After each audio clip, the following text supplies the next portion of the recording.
The following news flash is brought to you by the Lone Star Lowdown, providing your daily bulletins for the commodities market.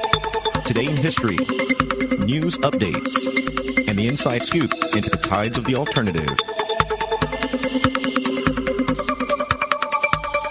Markets for the 4th of January 2016 opened up with gold at $1,075.61 an ounce, silver $13.89 an ounce, Texas crude $37.04 a barrel, and Bitcoin is currently sitting at about 433 U.S. currency.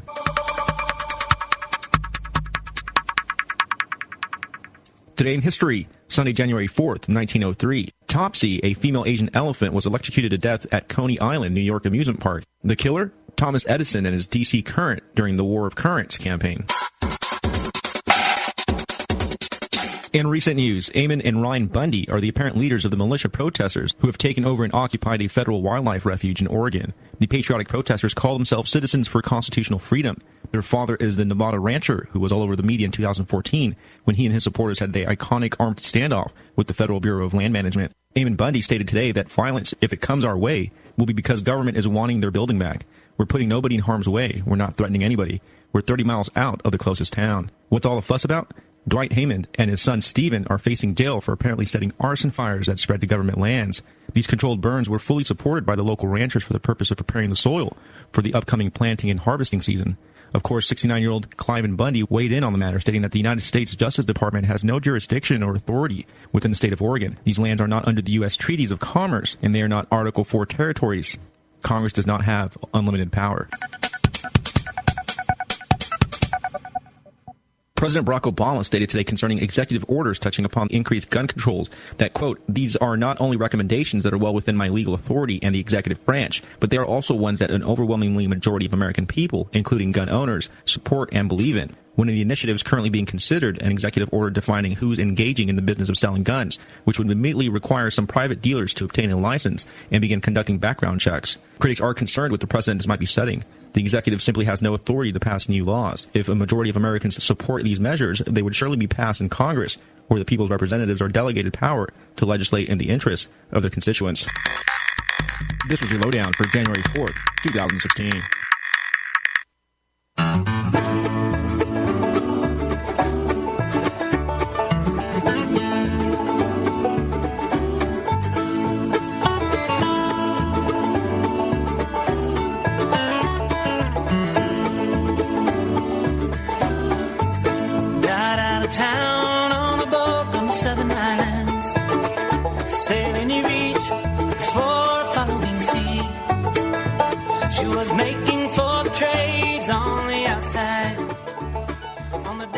Good evening, everyone. This is Agenda 21 Talk. I'm Don.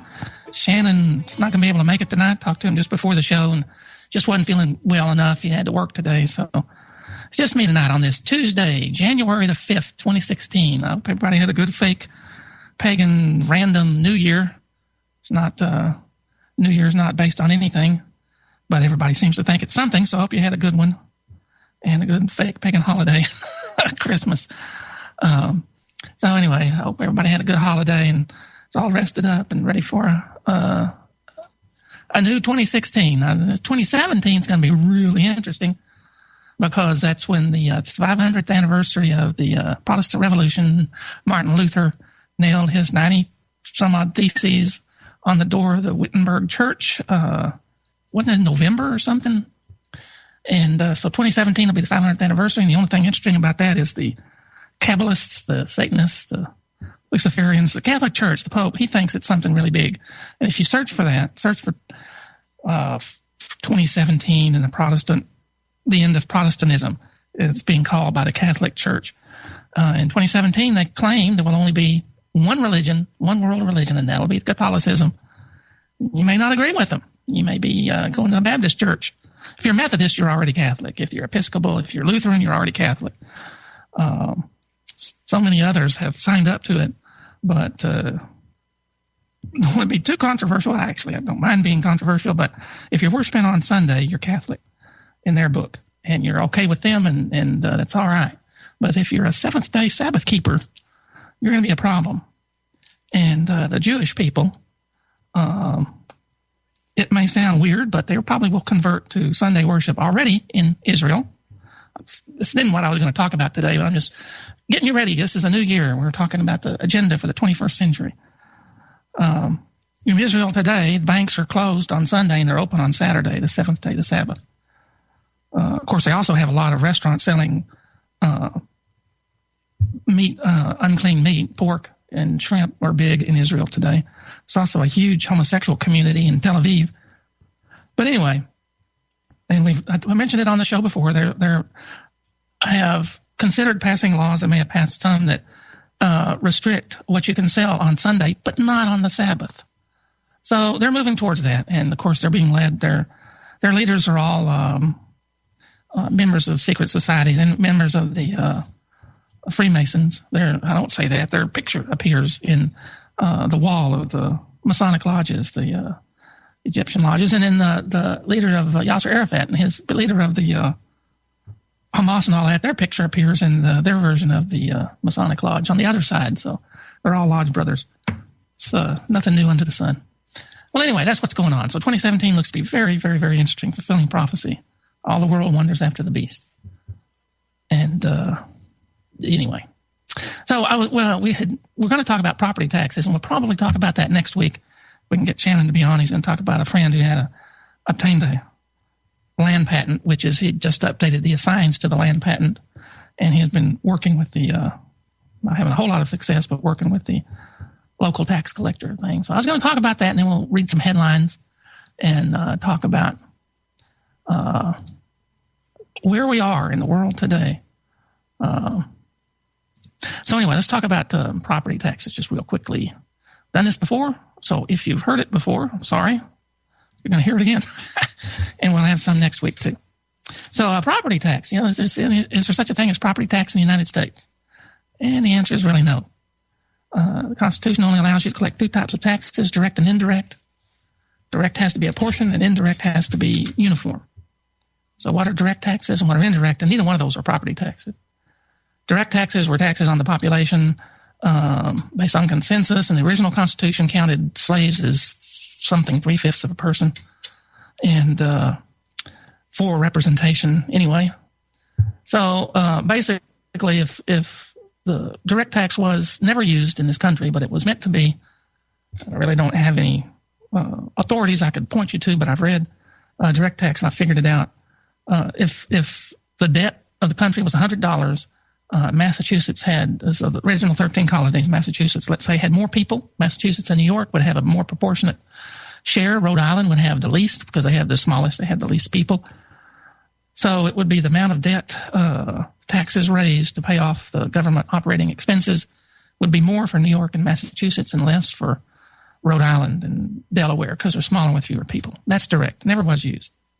Then indirect taxes are excise taxes. And we do have those. They're all over the place. They still have stamps. You still buy, a Stamp Act. Remember that from 1774 and 5? Still have stamps. You have to have stamps for alcohol, tobacco. Believe it or not, they use electronic stamps, but I think even tires have excise taxes on them, and they probably use some form of a electronic stamp. But those are excise, and excise means to cut. So none of that has to do with property tax. So they've decided to excise is very broad. So income taxes falls under, well, actually doesn't, but they claim it does. And then there are taxes, commercial taxes for the privilege of doing business under a corporate name that is granted by the legislature. And that's what property tax is. Ad valorem. What is ad valorem? Ad valorem, the rem, R-E-M means the thing, the property. And ad valorem really is just a tax on the commercial use of the property. Now, I don't say that. We're going to read some stuff. That's just the background. And so the stuff is, this is from Amger that I had a copy of Amger, thankfully given to me.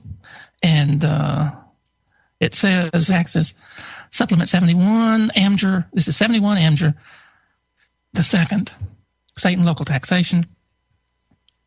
And it says the obligation to pay an excise is based upon the voluntary action of the person taxed in performing the act, enjoying the privilege, or engaging in the occupation. All of that is the same thing, but you have to be doing something, performing in the act.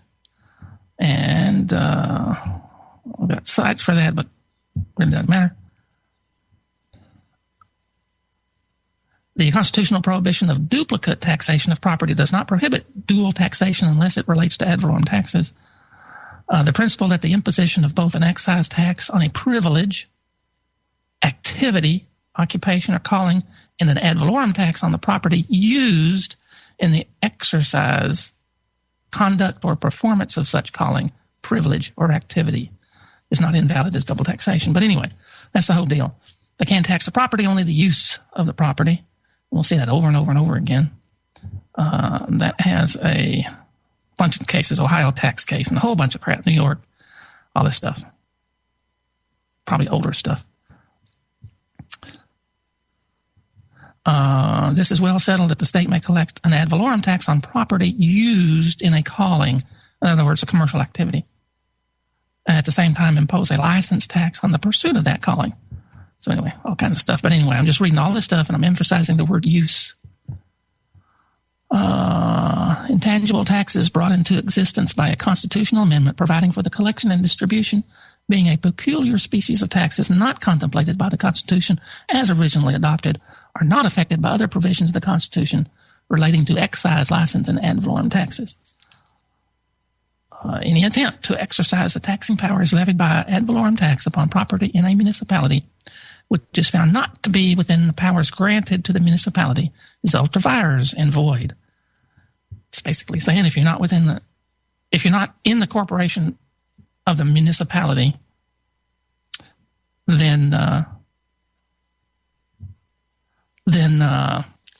sorry, I had a message. If you're not within the municipality, then their ad valorem tax doesn't apply.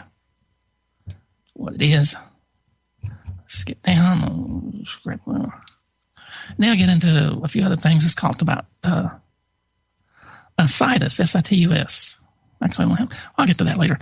But it says here, this is just a quote from one case site, Japan Line Limited versus Los Angeles County, in 1977 case.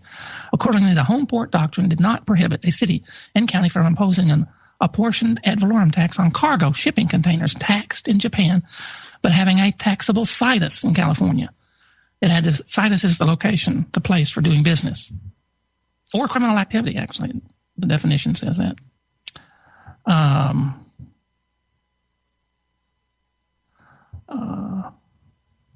Another one says all taxation shall be uniform upon the same class of subjects and ad valorem on all property subject to be taxed, which is it's a form of saying, makes it look like they're taxing property, but they can only tax the use of the property. We'll get to a bunch of other stuff too.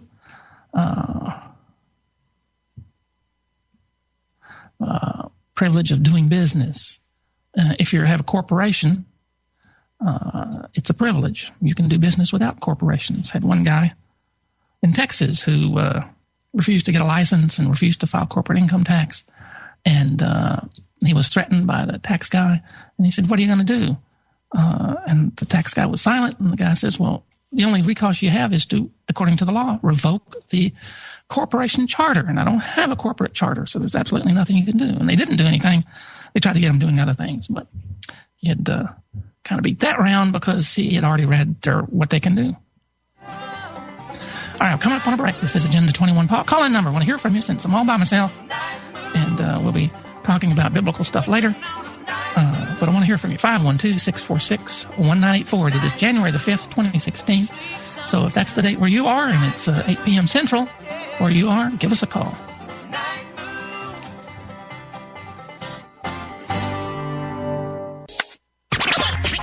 You are listening to the Logos Radio Network. LogosRadioNetwork.com.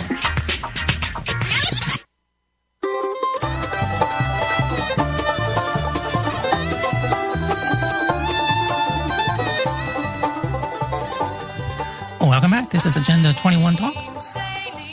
On this January the 5th, 2016, call-in number 512-646-1984, talking about property tax. So I just reading some stuff. This one says nothing in the plain language of legislative history of Tax Code 23.51, who cares, which defines qualified open space land for ad valorem tax purposes to mean land that is currently devoted principally to agricultural use to the degree. So anyway, it's relating ad valorem and use. A state may fix the situs of the franchise of a domestic corporation. Again, basically saying a franchise has to have a situs. A franchise is a privilege. You went to the legislature and asked to do business under a different name than what you're doing. That's a privilege because you've asked them for that privilege, but you don't have to. You can do other things. You just have to know how to deal with them when they want to think you have a responsibility to do stuff. In general, in determining the situs for ad valorem property taxes, the same rules apply to a trading partnership composed of non-residents. That's a corporation. It's a business. According to non-residents of the state in which the business is carried on, as governed in the case of yada, yada, yada.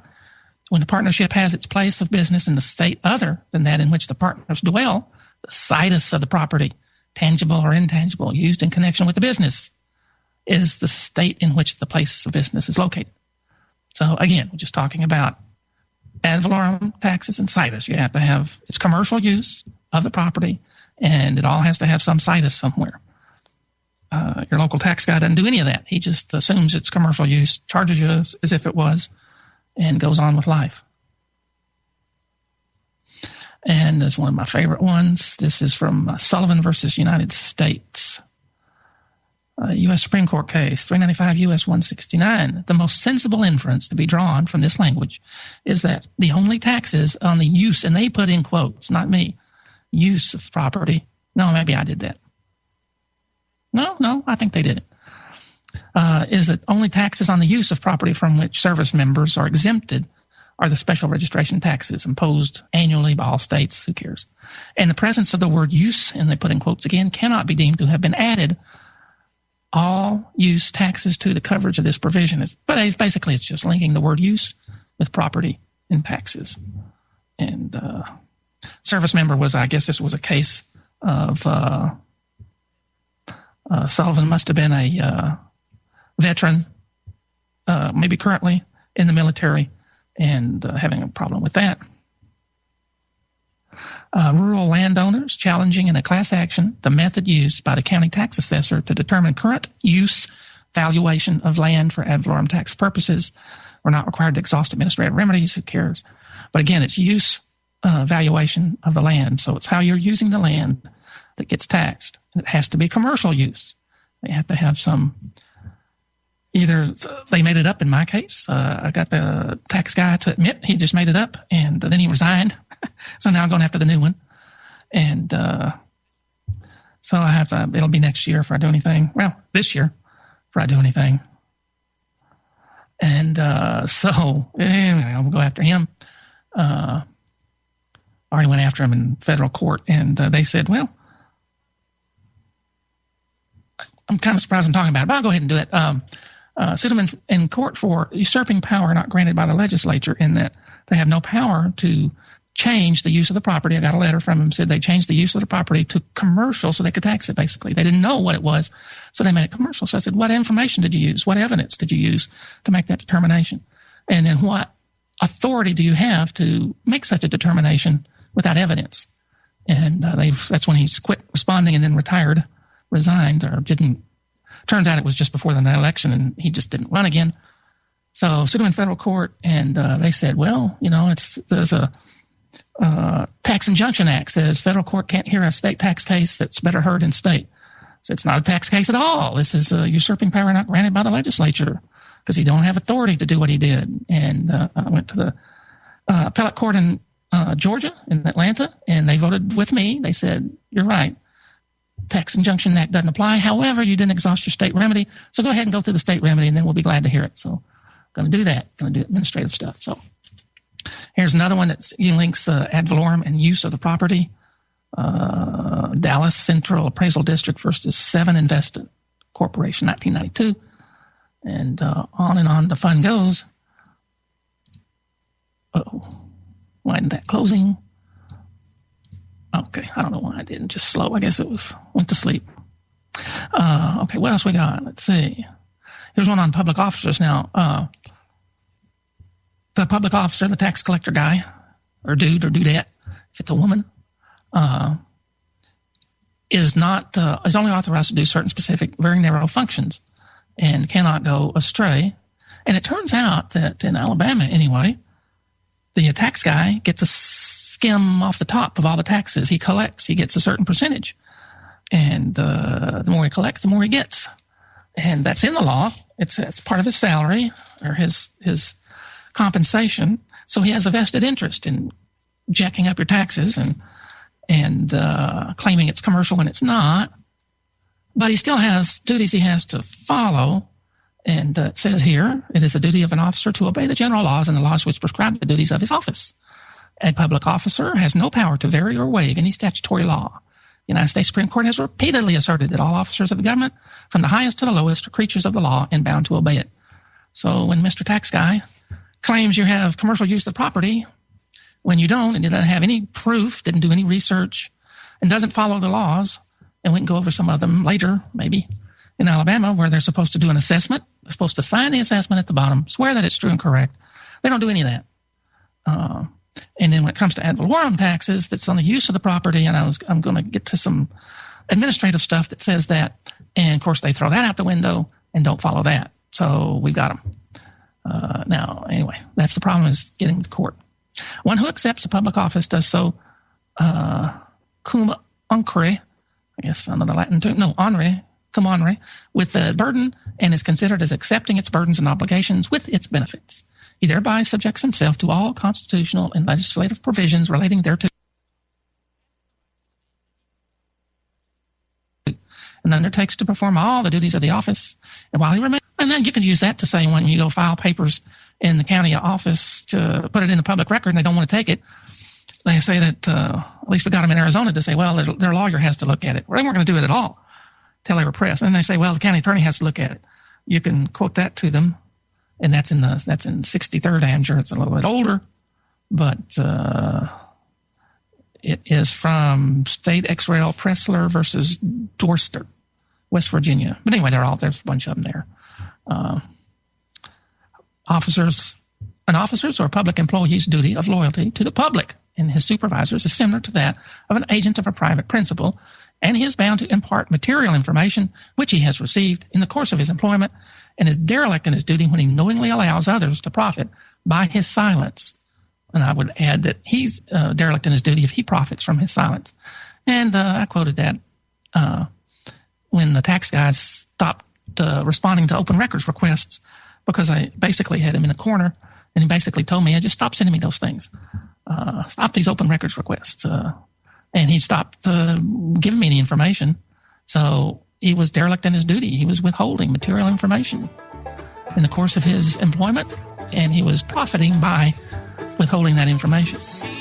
Usurping power not granted by the legislature. This is Agenda 21 Talk. Call-in number, it is January the 5th, 2016.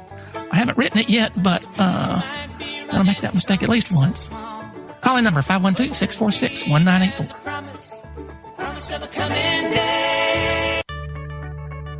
Why do Americans order extra large portions of food when smaller servings would suffice? I'm Dr. Catherine Albrecht, and in a moment I'll share an interesting new study that may shed some light on the psychology of overeating. Privacy is under attack. When you give up data about yourself, you'll never get it back again. And once your privacy is gone, you'll find your freedoms will start to vanish too. So protect your rights, say no to surveillance, and keep your information to yourself. Privacy, it's worth hanging on to. This public service announcement is brought to you by StartPage.com, the private search engine alternative to Google, Yahoo, and Bing. Start over with StartPage.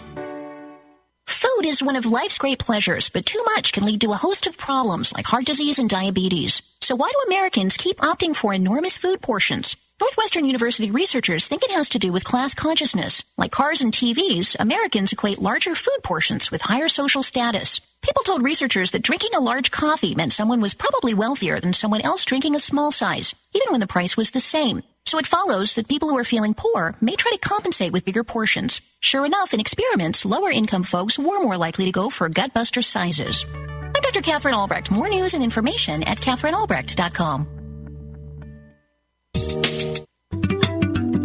Looking for some truth? You found it. LogosRadioNetwork.com.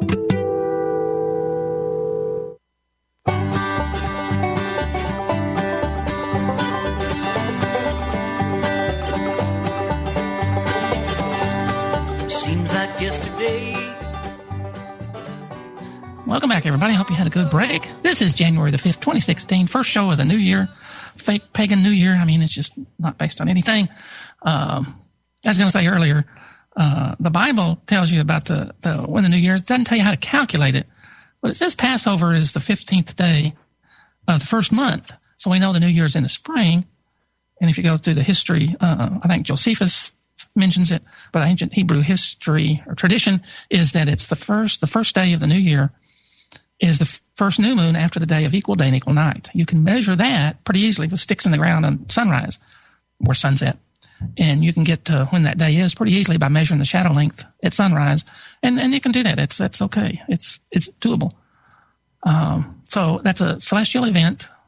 Anyway, so some years have 13 months because the new moon occurred just before, the day of the sunrise. Maybe that night before the sunrise was a full moon or new moon.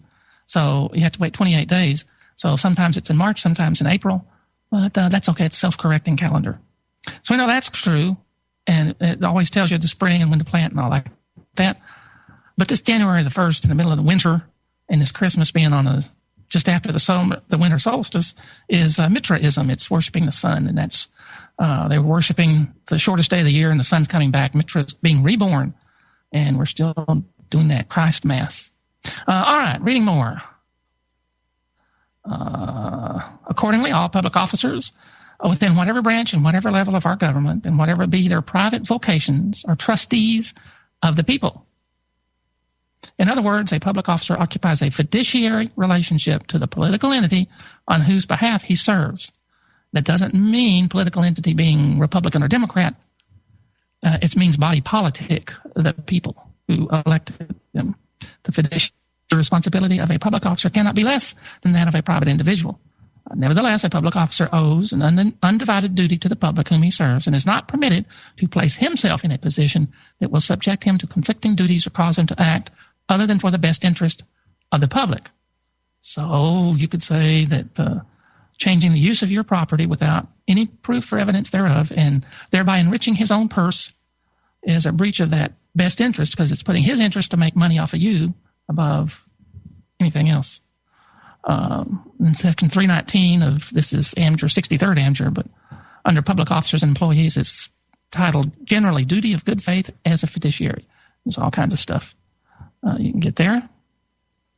And then there's one section 321, duty where personal interest is involved. Now, just mentioned that the tax guy, at least in Alabama, gets a cut of everything he collects, so he has a personal interest. Doesn't he? I mean, you tell me, call in number 512-646-1984. You tell me if Mr. Tax Guy, who gets not just his salary, but gets a percentage of everything he collects, if he has a personal interest in collecting this ad valorem property tax. A public officer owes an undivided duty to the public whom he serves and is not permitted to place himself in a position. I just read that. That's just another quoting, which will subject him to conflicting duties and expose him to the temptation of acting in any manner other than the best interest of the public. Same thing, different worded. In other words, a public official may not use his official power to further his own interest. So if he makes money off of claiming your property as a commercial use with no proof whatsoever, and he gets money for that, that sounds to me like he's furthering his own interest. If he acquires any interest adverse to his principal without full disclosure, it is a betrayal of his trust and a breach of confidence. So, Mr. Tax Guy, you tell me, well, let a judge decide if that's a betrayal of interest. And that some of that is Anderson versus Zoning Commission of Norwalk. And that's a Connecticut case, but there's St. Louis cases, St. Louis County, Missouri, Pennsylvania, California, all kinds of stuff. Good stuff.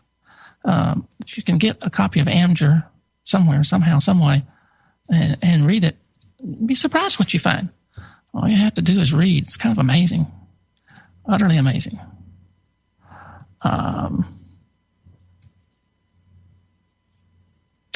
Here's some that Steve had sent me when the show we had 2 years ago in 2013. So I'm going to read some court cases he sent. Steve from Florida. I hadn't talked about him much. Usually I mention his contact info and people can contact me and I'll give it to him and See if you want to, because he got his property in somewhere around Orlando taken off the tax rolls. This is a court case. Realizing and receiving income or earnings is not a privilege that can be taxed. Since the right to receive income or earnings is a right belonging to every person, what is the definition of person? But anyway, this right cannot be taxed as a privilege. That's Jack Cole Company versus McFarland. Supreme Court case. No, yeah. 337 Southwest. No, it's a federal case, but it's 337 Southwest, 2nd, 1960. Excise can't be used to tax right to work. It's only the commercial use. And working to support your family is not an excise taxable activity, they're saying.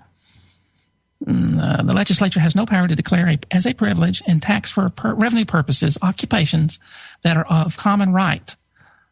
Dentist is not a common right, they say. A dentist or a doctor or whatever has to be, it's an occupation that has to have a license that's a privilege. But it does have the power to declare as privileges and tax as such for state revenue purposes those pursuits and occupations that are not matters of common right. Sims versus Ahrens. They don't specifically say what common right means, but that's just a way of saying, we know we're screwing you over, but we're going to give you a way out, but you have to really fight for it. A man is free to lay hand upon his own property. To acquire and possess property is a right, not a privilege. The right to acquire and possess property cannot alone be made the subject of an excise, nor, generally speaking, can an excise be laid upon the mere right to possess the fruits thereof, as that right is the chief attribute of ownership. So many people go in, that's a 1930 case, but Florida case. So many people go into property tax or anything with just misconceptions, and it's, I don't know. I have misconceptions. I don't have all the answers. I don't know everything. But I just shake my head sometimes when people come in with the tax guys, the rate's wrong, or whatever. We were talking about gifting was with Shannon before. It really is a gift. Ad valorem tax you can write to the property tax guy by name, and he'll take it. It's a gift, and then he gives it to the county after he takes his cut. But it's a gift because, have you ever paid any your IRS taxes by sending it to an officer, an agent, an IRS accountant? No, you'd put the name on there. But the property tax, you put the guy's name, or tax assessor collector, because that's his title. His name or his title go on the check. You don't do that for anything else. You can make stuff out to the state of whatever. You don't make your property taxes out to Obama, or your income taxes out to Obama. You make it to the IRS. You don't, so that's, it's a gift. 26 U.S.C. Section 301. 26 is the IRS. This is CFR. It says Code of Federal Regulations. That's CFR, so it's not you. Anyway, Section 301. Assessment officers shall sign the summary record of assessments made against any taxpayer. That said, acting through supporting records. Now, I just mentioned that Alabama law says the same thing. Tax guy's got to sign it, make an assessment. And if you actually, under Alabama, I'm digressing, running out of time. Under Alabama law, you're supposed to make the assessment. If you don't, he can, but he's got to sign it. And he has to have supporting records, but they don't ever do that. In fact, the tax guy told me, well, I'd never get anything done if I had to do that. We got 40,000 pieces of property. All right, we're coming up on a break. This is Agenda 21 Talk. Call in number 512-646-1984. Easy.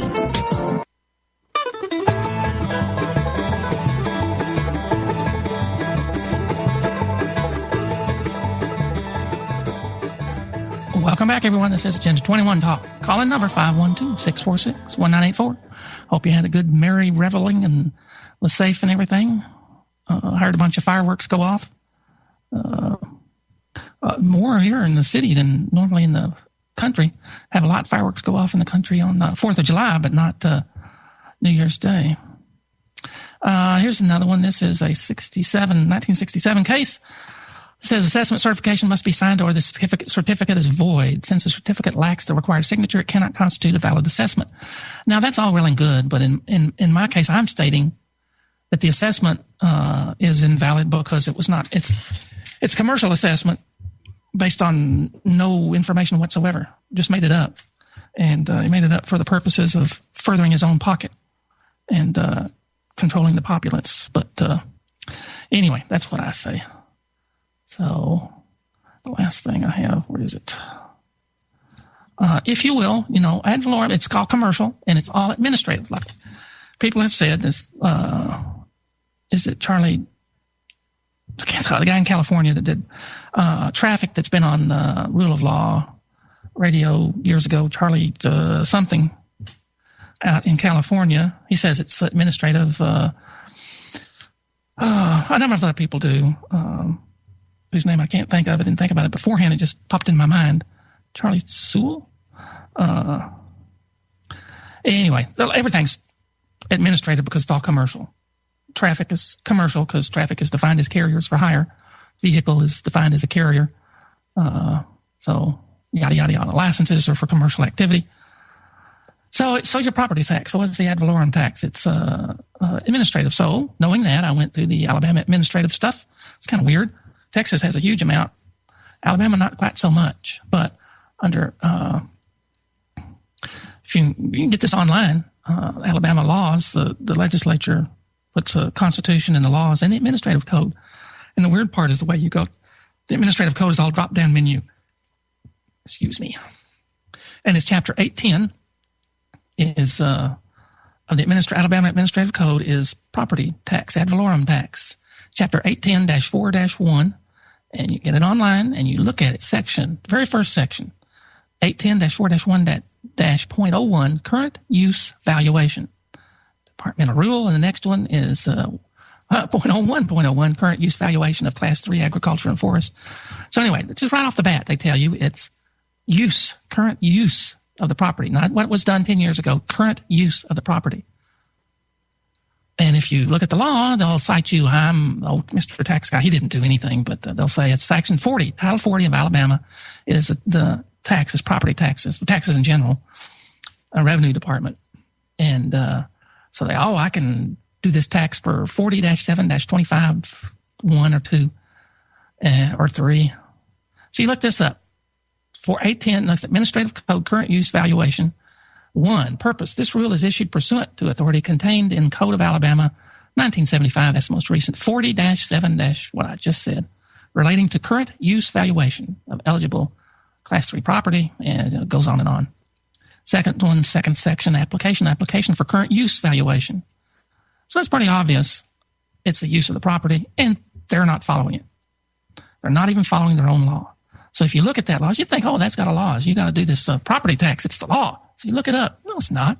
They're not doing it right. They're not even applying it right. So that's usurping, in my opinion, it's usurping power not granted by the legislature. The legislature and these laws in Alabama, and in your state too, Texas, whatever, they specify specifically all this stuff the guy's got to do. What he can do, what he can't do, what's taxed, what isn't taxed. He's taxing stuff it doesn't list, and he's doing it in a way it doesn't say, and he's not following all the rules. He's not signing the assessment. He's not forming an assessment. He's supposed to know in Alabama, if you don't file an assessment, he's got to send you something. He's got to send you something in the mail, says he didn't get your assessment. If you don't respond, he's going to do it for you. Not only does he not send it, he doesn't do it for you. He just has a computer that prints it out and sends it off. No physical contact whatsoever. No research, no nothing. Doesn't follow the laws set out for him to follow in any way, shape, or manner or form. Doesn't do it at all. And he won't do it in your state either. So get the administrative rules. And you don't have to read the rest of it. The rest of it's pretty bizarre. We've, on a different subject, same thing, administrative code made me think about it. The garbage collection out in the county, out in the rural areas, garbage collection. They say, you have to do the garbage collection. Well, look it up. It's administrative. And if you look up the definitions, now, they don't have much definitions in this one, or I'd read it to you.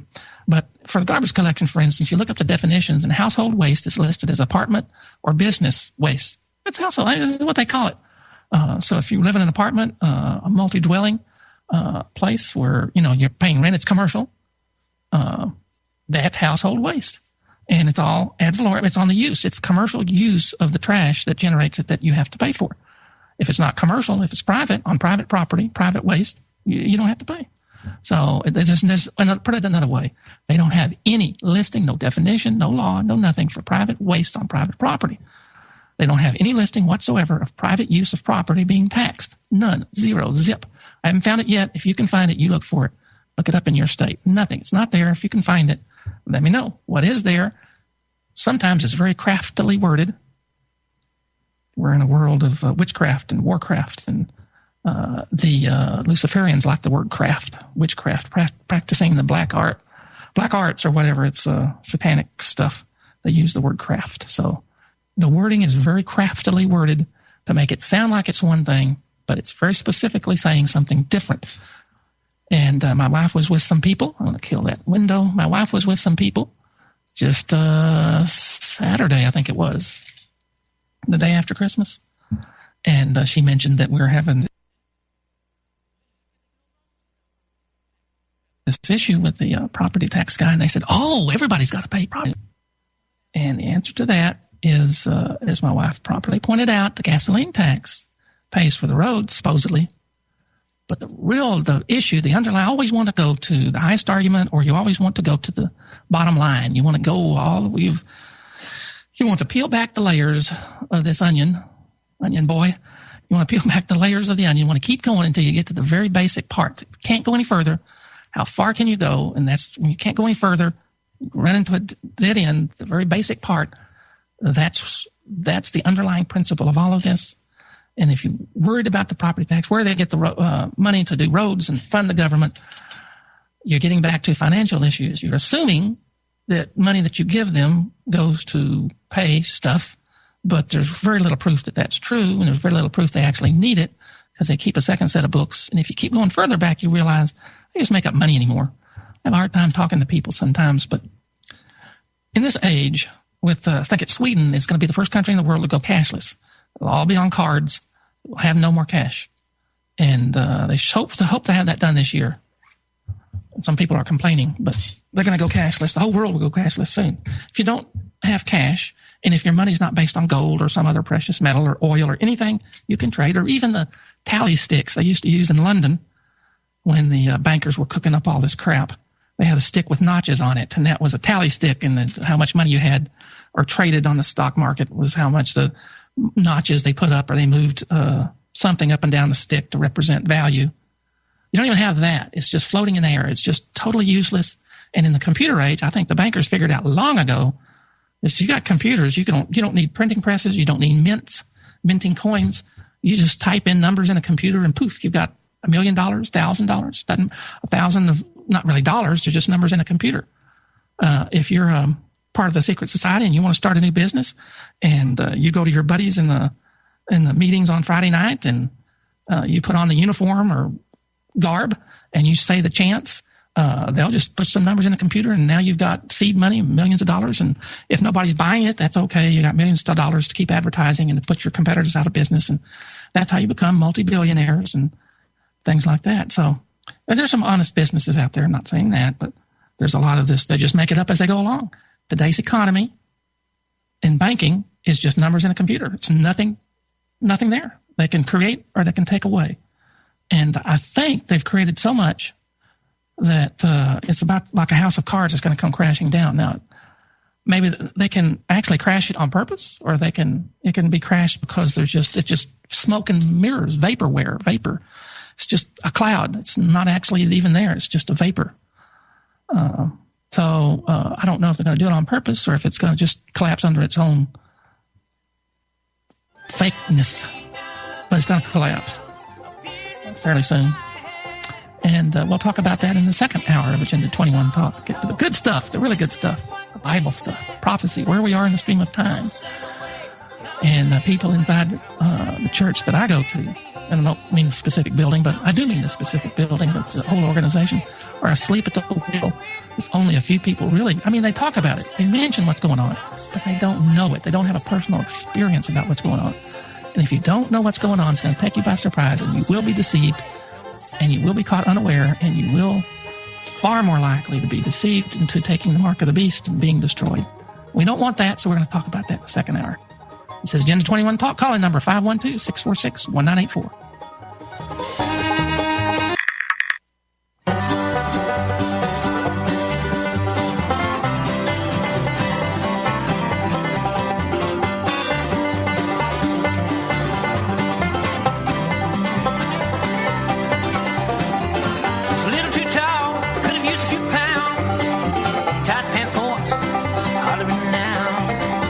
She was a black-haired beauty with big dark eyes. welcome back for the second hour of Agenda 21 Talk. Like I say, maybe one day we'll change the name of the show to Agenda 2030 Talk, because that's what they're doing now. And I'm going to try and get Don Casey on the show next little while when we can work it out to talk about Agenda 2030. It's the same thing as Agenda 21. It's just more invasive. It's trying to control every aspect of your life. And poor old Chipotle, they were trying to have local food and everything, and they ended up with some local food workers who didn't wash their hands completely and caused some problems. So they're backing away from it, but they'll go back to it eventually. During the news break, heard about that. Those people that are standing off in wherever that is, I don't even know, Montana or whatever. And the ones that went to jail today, and I don't know, maybe I'd go to jail too, but I would have handled it very differently. I wouldn't have had a lawyer. Would have talked about the name in all capital letters not being my name, and you have to address me the way my name is written, or you're not talking to me and I'm not answering for it. I don't even know what that name is. It's not mine. And what federal jurisdiction do you have on state property anyway? This isn't Washington, D.C. And you're in a district court, a non-constitutional court, a territorial court. Well, what are you doing there? All kinds of stuff. Now, I don't know. I'm any better than anybody else. I don't know what happened, but that's what I would have raised. But I wouldn't have had a lawyer like they did, I believe. So I don't know what's going on. I don't understand it. All right, what's going on in the world today? Just a few things. This is from IEEE Spectrum. That's the Institute for Electrical and Electronic Engineers, of which I'm not a member, but I am an engineer. I'm just going to read the headlines in just a little bit. But the DNA manufacturing enters the age of mass production. Synthetic biology startups adopt technologies from the computer industry. And they have a deal here that a company called Twist Bioscience has a machine that builds DNA strands inside a 600 nanometer wells on a silicon plate. And they can do thousands of them. And if you don't know how big a nanometer is, it's tiny, tiny, tiny, tiny. So they can assemble DNA. Now, are they really assembling DNA, or are they taking DNA from something else and screwing around with it, chopping it off and making little strands? That's probably what it is. You have to read the headlines very carefully. But anyway, they're making DNA assembly lines that would make Henry Ford proud, using techniques copied from the fabs that make computer chips. Nanometer technology is so thin, so small, that is what computer chips used to use. Lithography, meaning they had a photograph of the circuit and they reduced it down through lenses, but that got so they couldn't even do that. So then they had to use lasers and then X-ray. Instead of using light, they use X-rays, X-ray lithography. Anyway, that's what they're doing, stuff like that. As their innovations bring down the cost of constructing DNA strands, these entrepreneurs are aiming for a low price point, which they say will cause the market to boom. The Twist Bioscience, which will begin commercial operations at its San Francisco headquarters in 2016, is a leading contender in the race to the bottom. They're talking about, where was the price? Somebody buy, where's that price that they're, oh man, they're talking about. Anyway, just 2 cents per nucleotide, something like that. I don't know. And then they mentioned omega-3 acids and fish oil supplements. And that's totally the opposite. This is off the subject, but you realize the fish didn't come up with the omega-3. The omega-3 is good stuff to eat, but you can get it in flax seeds. The fish got it from plant material. And if the fish didn't eat the plant, he ate the fish who ate the plant. The fish didn't have it. Why get the plant? Why get the omega-3 from fish with all the other problems with mercury and radiation? Just get it from the flax seeds and other places like that. Flax is really high in omega-3. Other things have it, but they're not as high. So anyway, whatever. But anyway, point is, they think they're going to be making, read more about that, but they think they're going to be making Frankenstein, riser from the dead. They're going to be making life from these DNA strands, and they're going to take DNA strands and remove sections from there. Eventually they get to humans, but remove sections of DNA from an animal and replace it with this new designer DNA and see what happens. And they'll hit and miss, and they'll make billions of dollars, and no telling what monsters they're going to create or what things they're going to create that they can't control. That's the world we live in. All right. There's another one. There's actually going to be 2 of them. This is from WND. 1,000 migrants rape, steal, and brawl at a train station in Germany. Gangs of Arabic and North African migrants celebrated New Year's Eve with a slew of sexual assaults on German women. Police only arrested 5 men during the chaotic night, which included brawling men, and also launched fireworks into crowds of revelers. Cologne Chief of Police Wolfgang Albers confirmed 80 crimes perpetrated by migrants during New Year's Eve festivities, 35 of which were sexual attacks. And this is from the German newspaper Der Express, which means the Express. Der, das, and die are 3 forms of the word the. reported on Sunday. Now, you probably did not hear that on your mainstream CNN. Well, you know, it's Luciferian. What is it? I keep saying that, but it's Ted Turner hates Christians, and he's actually a Satanist under a different name, but he's a Freemason and whatever. But you didn't hear it there because they're bringing migrants out of Syria, poor little migrants. They're bringing them to all these European countries. They're trying to Islamify Europe, Great Britain, and America, because we're the three world powers, you know, the seat of the world army, and basically, and London is a financial capital. So anyway, they're trying to rub Islam up against Christianity so that after 2017, when the Pope's in charge, that there'll be some big struggle, let's say. At the same time, there's going to be a calamity separate from that. And the Pope will say, I've solved everything, peace, peace. And what does the Bible say when they say peace? Then the end will come. The crimes have been committed by a group of people who mostly come from North African and Arab communities. Holy cow. 28-year-old victim told a newspaper she and her boyfriend were surrounded by a gang of men after getting off a train early Sunday morning. We then walked through this group of men. They opened up a lane, which we walked through. Suddenly, I felt a hand on my buttocks, then on my breasts. In the end, I was groped everywhere. It was a nightmare. Although we shouted and beat them, the guys did not stop. I was desperate and think I was touched about 100 times in the 200-meter of a walk. Fortunately, I wore a jacket and trousers. A skirt probably would have torn off. And these are Islam people. The Quran actually talks about such things and does not frown on it. And they shouted the F word and their version of it, F-I-C-K-Y, which translates to the F word in English, as well as slut.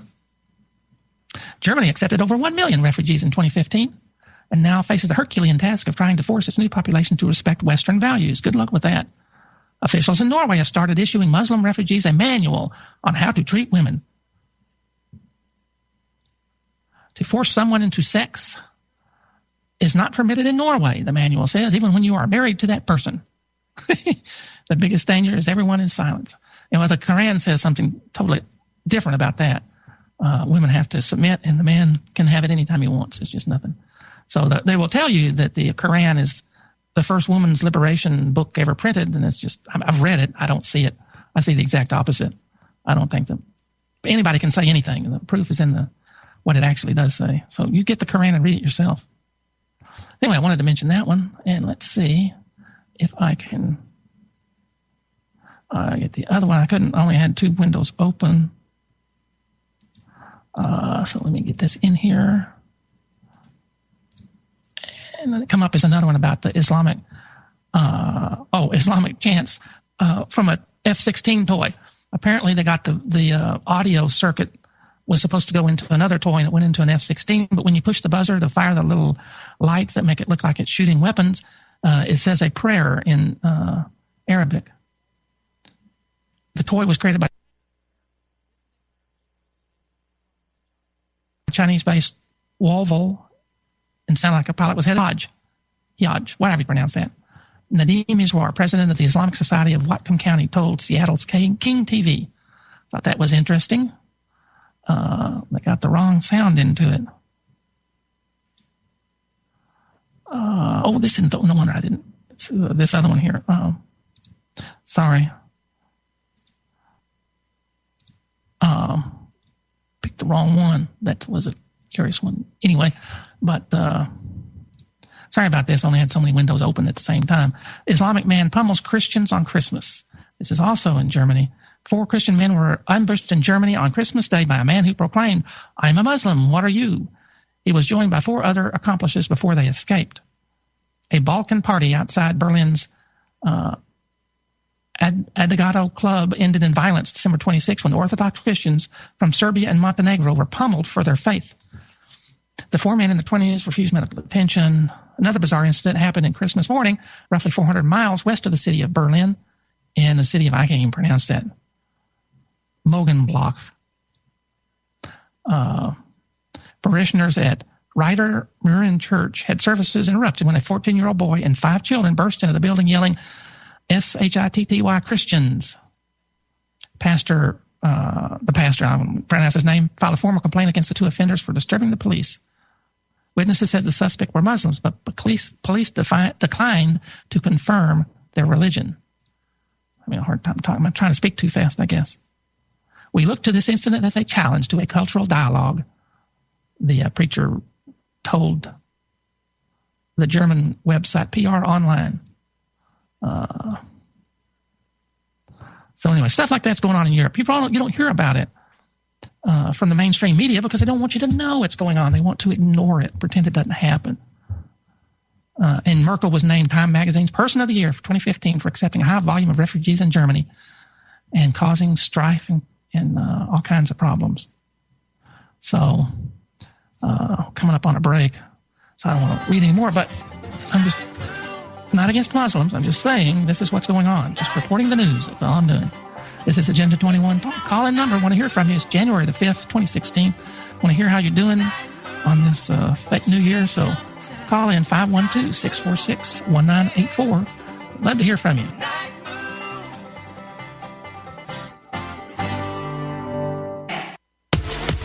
This is the Logos Radio Network.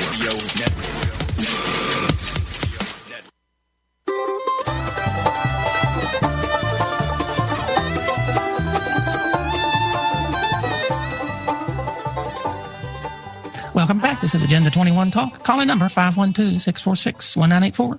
We'd love to hear from you. I'm not going to read this whole article, but this is one that says, this is from the Washington Post. Federal judge: drinking tea, shopping at a gardening store is probable cause for a SWAT raid on your home. 2 people were raided in Kansas, and these 2 people, husband and wife and their children, husband and wife used to work for the CIA. They were analysts, and they retired or they quit, and they went to Kansas to live, and they went to a hardware store and bought some gardening implements because they were gardening.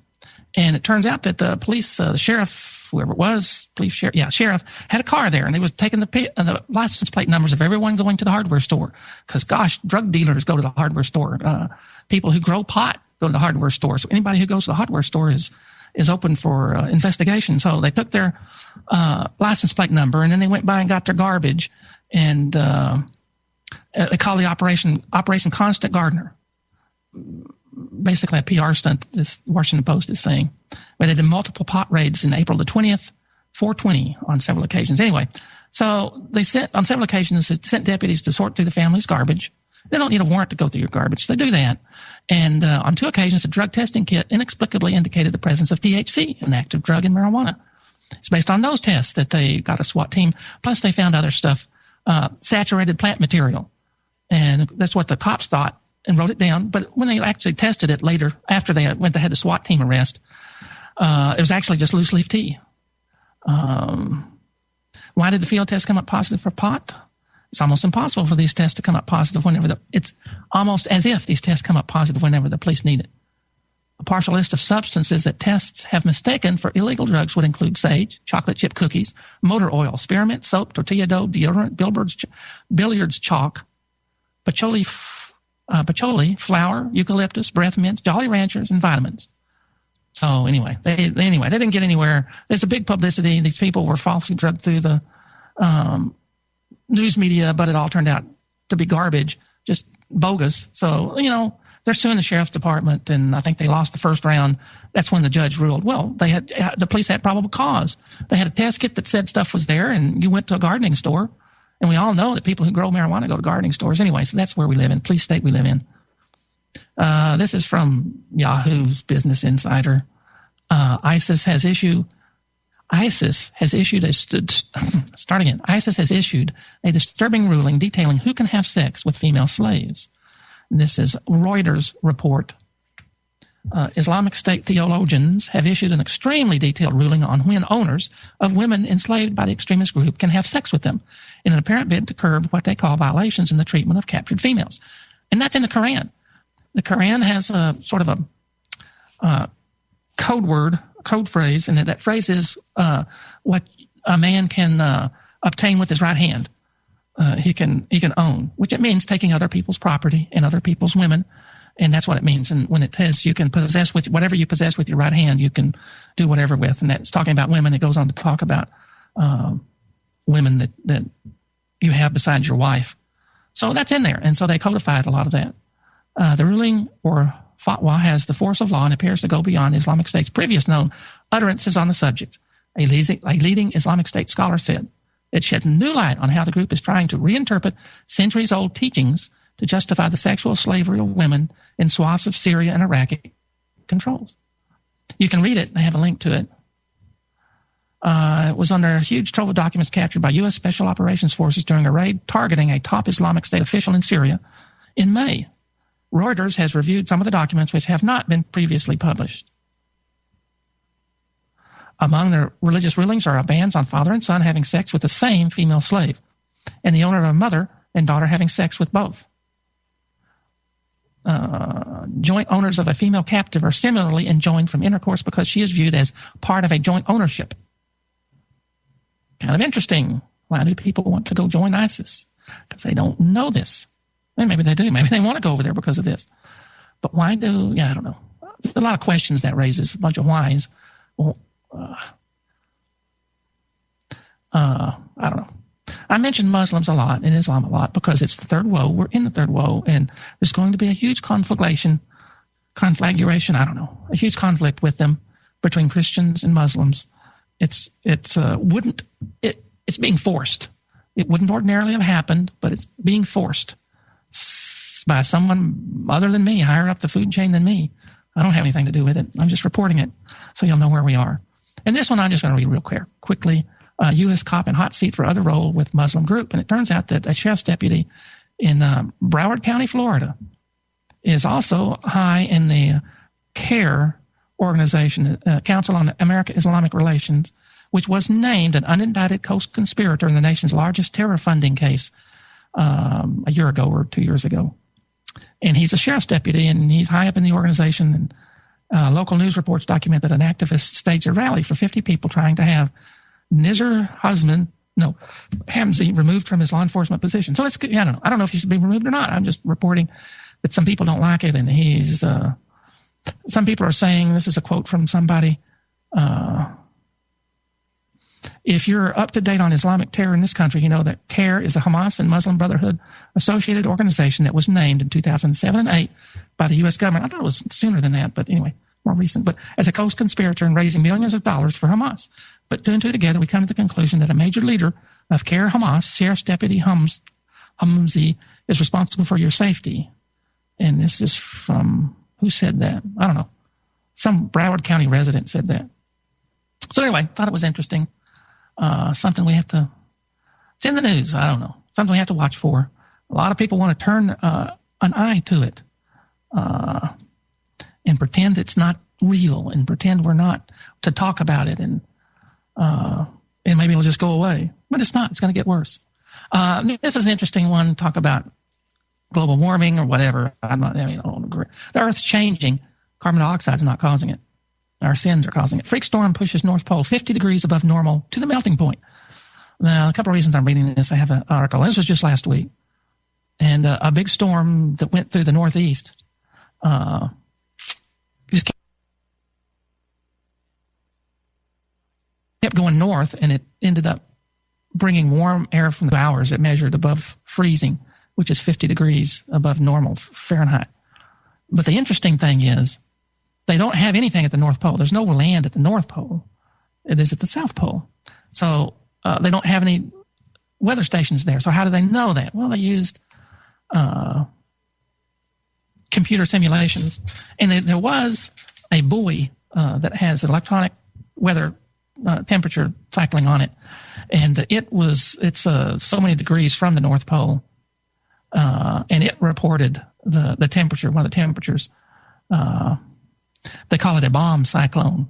It's defined as dropping 1 millibar per hour for 24 hours. And that's what happened when it got up there. Big old storm. Anyway, thought it was interesting. But the really interesting part was that they just used computer simulations to come to that conclusion. They did have one temperature measurement. I don't know how many degrees that is. It's hundreds of miles from there. So they assumed that at the North Pole was the same temperature. But that's just where we are with science. If we get close, we call it a fact. So and have all these computer-generated pictures and things on it. So you just have to be careful of what you hear from the news media. They'll say something, and if you read the fine print, it's not exactly what they said. So that's the reason I read that story. Coming up on another break, this is Agenda 21 Talk. Call-in number is 512-646-1984. I hope to hear from you. Hope you're out there. 512-646-1984. But it's as big as the promise of a coming day. For many people, life without tweeting, blogging, or emailing would be unimaginable. But did you know that 1 in 5 adults shuns the internet? I'm Dr. Catherine Albrecht, back to tell you who they are in a moment. Privacy is under attack. When you give up data about yourself, you'll never get it back again. And once your privacy is gone, you'll find your freedoms will start to vanish too. So protect your rights, say no to surveillance, and keep your information to yourself. Privacy, it's worth hanging on to. This message is brought to you by StartPage.com, the private search engine alternative to Google, Yahoo, and Bing. Start over with StartPage. Most people email, shop, and instant message through the web. But 1 in 5 Americans has never used the internet and has no desire to. The Pew Research Center reports that a stubborn subset of Americans is totally uninterested in email, YouTube, Facebook, or anything else that happens online. For the most part, they're senior citizens, minorities, the poor, and those with lower levels of education. If living without the web sounds impossible, consider this. Most of those surveyed didn't think they were missing out on much. Maybe those people treasure a world of real relationships and events and the freedom that goes with it. I'm Dr. Catherine Albrecht for StartPage.com, the world's most private search engine. .com. You are listening to the Logos Radio Network. LogosRadioNetwork.com. Welcome back. This is Agenda 21 Talk. Calling number on this January the 5th, 2016, first show of the new year, 512-646-1984. Here's one, good one. I love this article. Democrats think Christians bigger threat than Muslims. This is another in a series of reports on the polling by Clout Research, C-L-O-U-T, Clout Research, a national opinion research firm in Columbus, Ohio, for WND.com. A new poll reveals that 45% of the Democrats, almost half of the Democrats who responded, believe that Christians are a greater threat to America than Muslims. No shock that 72% of the atheists agree, but the surprise, 18% of those who consider themselves very conservative agree, as do 29% of Protestants and 23% of Catholics. My question is, what's going on? We're brainwashed. People are sheeple. They're just asleep, sleepwalking sheeple. Interestingly, the sample of Muslims was very small, but 100% said it is Muslims who are the greater danger. The results are now from a new poll by Clout Research. Just read that.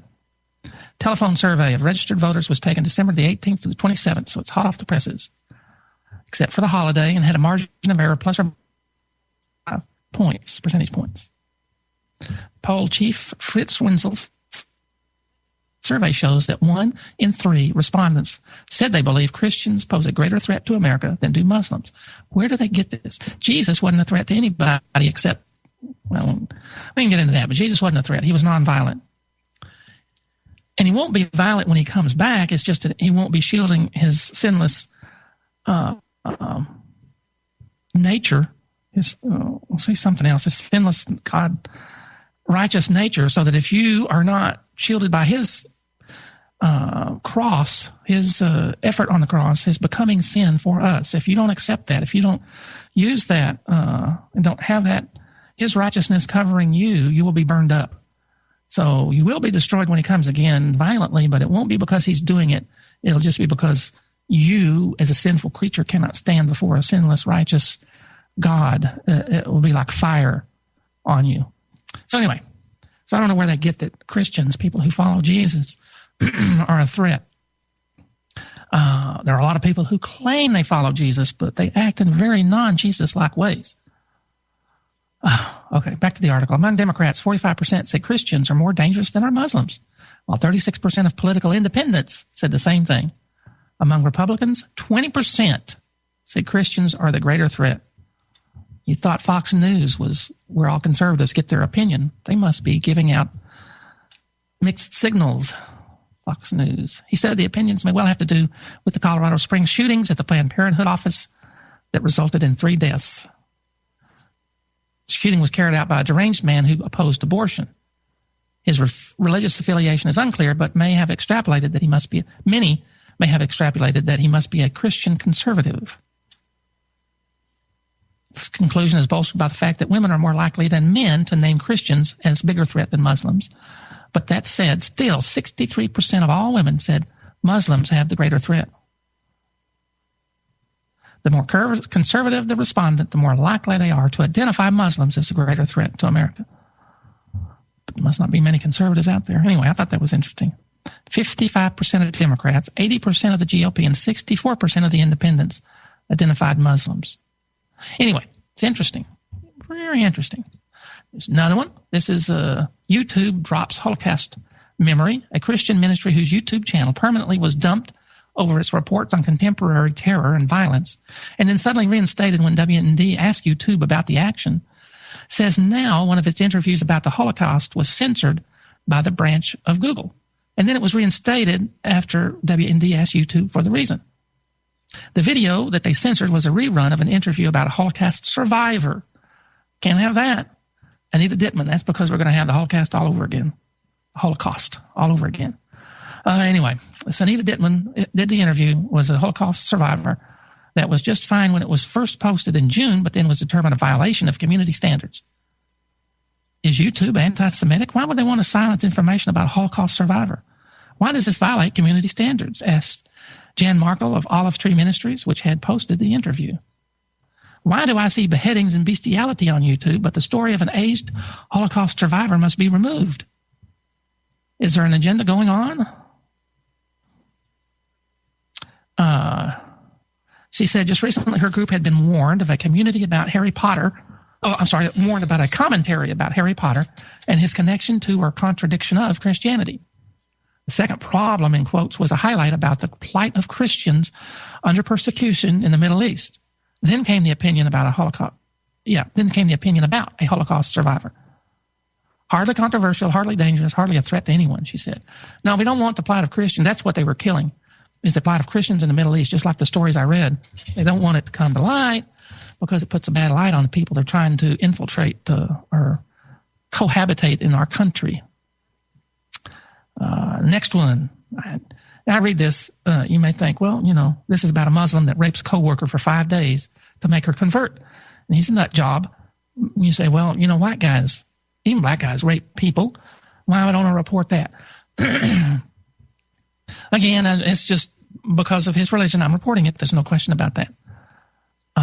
This 30-year-old Muslim systems engineer was arrested in India and charged with kidnapping and rape after he abducted a former colleague and held her for 5 days to force her to convert to Islam and marry him. So, I'm not saying that goes on all the time or with everybody or whatever. I'm just kind of reading it.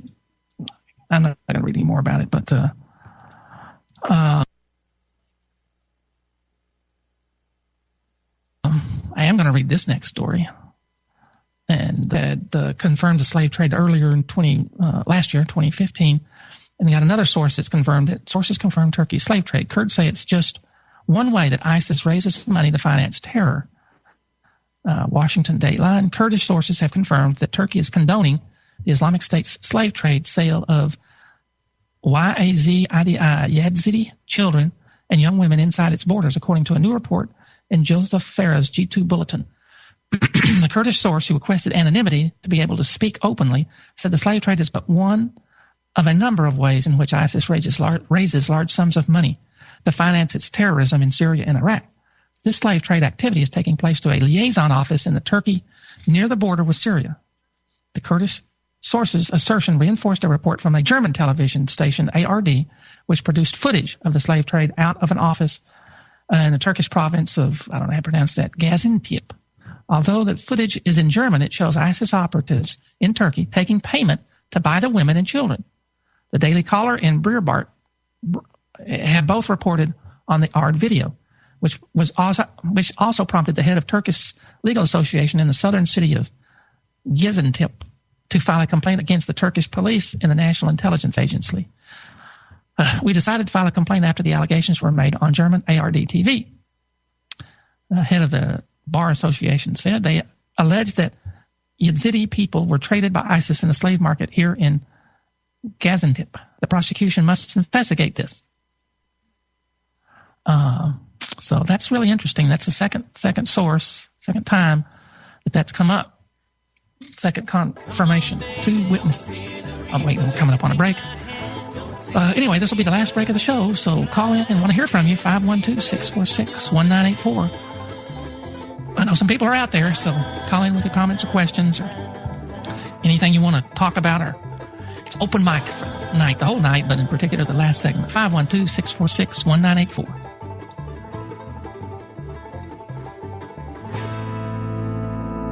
Easy.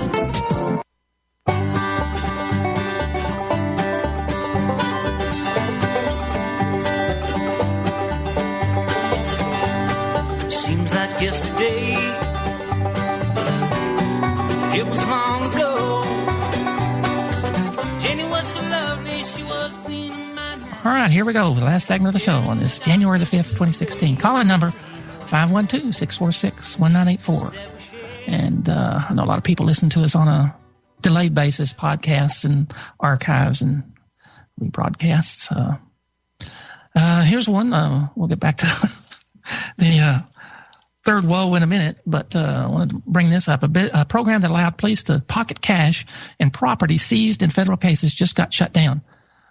This is the Washington Post. The Department of Justice announced this week that it's suspending a controversial program that allows local police departments to keep large portion of assets seized from citizens under federal law and funnel it into their own coffers. In other words, it's stealing.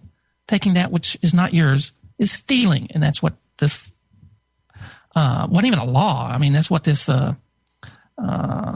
program did. And people think, well, it's a program, I can do it. Somebody said I can. It's called the Equitable Sharing Program. And you don't even have to be convicted or even you just be accused. They can just stop you and take money you have. Just take it out of your wallet. That's okay. Not even charged with the crime, and they keep it. Federal forfeiture policies, just policies, not law, are more permissive than any state policy, allowing police to keep 80% of assets they seize, even if the people they took it from were never charged with a crime. They take it from you. That's called stealing. State-supported stealing. The DOJ is suspending payments under this program due to budget cuts included in the recent spending bill. What they're really saying is they're taking the money, they're not giving it back to the cops. Cops take it, they give it to the feds. The feds supposedly give it back, but the feds are keeping it. It doesn't say they're not taking it. It says they're just not, cops aren't getting it back. While we had hoped to minimize any adverse impact on local, state, and tribal law enforcement partners, the department is deferring for a time being any equitable sharing payments from the program. Kendall Day, chief of the Asset Forfeiture and Money Laundering Section. Yeah, they're laundering the money themselves. In addition to the budget cuts last year, the program lost $1.2 billion. Probably means somebody siphoned it off, according to Day's letter. How do you just lose it? The department does not take this step lightly. They're probably saying they paid more money than brought in, but I think they actually lost it. But anyway, that was really interesting. Sounds great.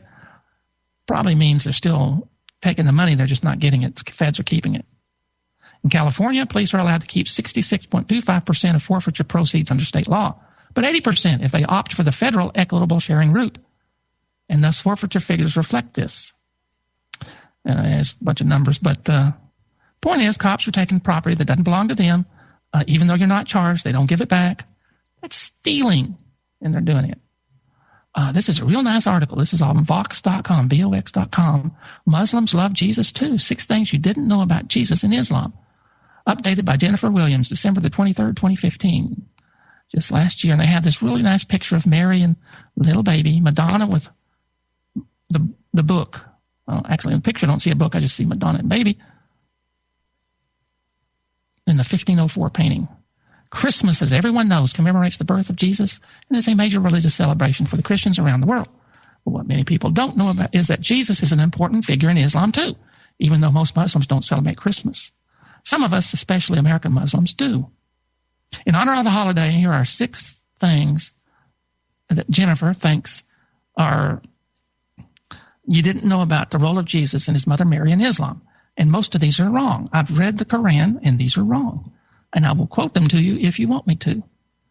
Jesus, Mary, and the angel Gabriel are all in the Quran. That's true. As are Adam, Noah, Abraham, Moses, and a bunch of other biblical characters. That's all true. Some of them are misnamed. Some of the genealogy doesn't match the Bible. And some of them are way out of context and at the times they lived, according to the Bible. But some of the people are in there, misnamed and all. Muslims believe that Jesus, called Isa, which is true in Arabic, was a prophet of God, was born to a Virgin Mary, and will return to earth before the day of judgment to restore justice and to defeat the Al-Mashish, Al-Dajjal, Dajjal, the false Messiah. That's mostly true. They do say he's just a prophet, not the prophet of Muhammad. They say Muhammad's the last prophet. Muhammad says he's the last prophet. And Jesus was not as important, anywhere near as important as Muhammad, because they never quote anything Jesus said. And they say he's coming back to restore justice. That's what they say. But the Quran says Jesus is coming back to kill all the people that said he was the Son of God. Every Christian that says Jesus is one of the Trinity or the Son of God is going to be destroyed by Jesus because he's just a prophet. He's not the Son of God. And that is the restore justice part that she's leaving out. And all of which may sound pretty familiar to many Christians. Now, that's probably true, but anybody can say anything. What does the Quran actually say? Mary, called Maryam in Arabic, that's true, has an entire chapter in the Quran named for her. I'm going to stop there. Most of the Quran chapters, there's a chapter named Muhammad. There's other chapters that have names. Very little of the chapter has to do with the name on the chapter. I don't know where it comes from. The chapter named the cow. So he digresses all over the place in there. So it covers a lot of topics. So yeah, there's a book named Mary. In fact, Mary is the only woman to be mentioned by name in the entire Quran. That's probably true because women are considered property and unimportant. As noted in the New Study Quran, as noted in the New, and it's highlighted, Study Quran. Quotes, other female figures are identified only by their relation to others, such as the wife of Adam and the mother of Moses, or by their title, such as the Queen of Sheba. Mary is mentioned more times in the Quran than the entire New Testament. Yeah, I don't know if that's true or not. Maybe, probably is. And in that, the Quran has more in line with Catholicism than it does Christianity. Mary is a wonderful person in the Bible. She's not perfect in the Bible. She's only considered immaculate she's only considered perfect by modern Catholicism theology. And she's now the intercessor. Jesus is not enough. Jesus is this mean guy who's going to thump you, and Mary will calm him down. And that's the thinking in the Quran, too. It has a lot in line with that. Just as with all other prophets, including Muhammad, Muslims recite, peace be upon him, every time we refer to Jesus. I have no idea if that's true or not. Most Muslims don't even know the name Jesus, even though it's in the Quran. Or Asa. It's in the Quran. Most Muslims, as far as I know, don't read it any more than Christians read the Bible. Muslims believe that Jesus performed miracles. The Quran discusses several of Jesus' miracles, including giving sight to the blind, healing lepers, raising the dead, and breathing life into clay birds. Now, I haven't seen those in the Quran, but I wouldn't be surprised that breathing life into clay birds is not in the Quran, because that's some sleight of hand that trying to be delicate here, but that people who haven't read the Bible would believe, because the Bible doesn't say anything about that. Jesus never animated anything that was inanimate, because he was more concerned about your heart than doing some miracle. The miracles he did were all to help people, to show the character of God. He doesn't need to show us his creative ability. We're going to see that when the new earth is created. But anyway, breathing life into clay birds, that's something would impress a pagan, but it doesn't tell you about the character of God. So anyway, the story of Jesus' birth, as told in the Quran, is also the story of his first miracle when he spoke as an infant in the cradle and declared himself to be a prophet of God. And that's not in the Bible. The Bible doesn't have a baby speaking. And that's another thing that sounds more Catholicism than anything. And I'm running out of time, so She supposedly quotes the Bible, the Quran, but I don't see anything that says what book or verse she's quoting from. So I'll look that up. I don't think it's there. I think this is actually she's quoting from Hadith, stuff that people said about the Quran. People that followed Muhammad around said he said. But anyway, so there's non-biblical stuff in it that it's almost like he was told the story because Muhammad couldn't read. He didn't have a Bible, but I think Christians told him the story of the birth of Jesus, and I think he wrote down what he remembered and changed it, and whatever the angel he was talking to in the wilderness told him to write down. I don't know.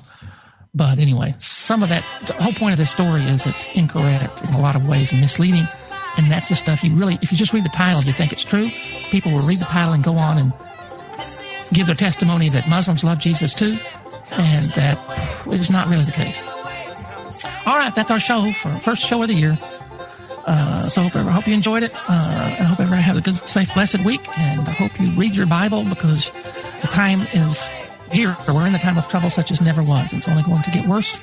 And you don't want to be taken by surprise. You want to be prepared as much as you can. You will never be prepared completely. But you need to pray and pray and pray and read the Bible.